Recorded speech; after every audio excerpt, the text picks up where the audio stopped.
Okay, on this particular motor, as we can see, what has happened is we've had some valve failure, and it's probably happened at high RPM. As you can see over here is eat down into the piston, so this is going to require a piston here. Also, as you can see, this piston here is on the side. It's going to require a piston there. I would probably recommend replacing all the pistons in this vehicle just because this went through some trauma. You got to realize once this happens, it sends a major shock wave effect through the whole motor. It's kind of interesting that you have this piston here messed up and this piston here messed up. It almost looks like you had valve seat failure in two pistons simultaneously, or at least pretty close to it. Notice there's nothing wrong with the center pistons here. You could have, which I kind of doubt, dropped a piece out of here and it got sucked into the intake manifold and pulled back down, but I very seriously doubt that.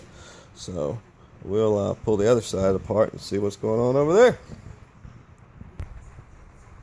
This is the head, the corresponding head to that side of the engine that we pulled off, and you'll notice that the damage is done to the cylinder head. That's eat up pretty well, but some good machine shop guys, they can actually get that out of there. It's not cheap, but I guess it's cheaper than buying another head, because also once they replace the seats in there, it's going to be a much better seat.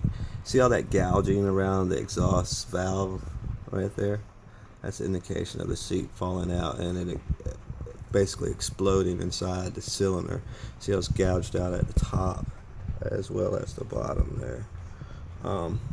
You'll see the next cylinder down, it's perfectly fine. That cylinder is fine, no damage. But then when we get down here to the bottom, the number 4 and number 1 basically are trashed. So I've got a pretty good machine shop who can take care of this, and I guess they like fixing stuff like that. And anyway, that's what they specialize in. So they'll fix that, and I'll fix this stuff here, and we'll put this motor back together, and actually it'll have more power and be a lot sturdier built than what it originally was when it came from the factory.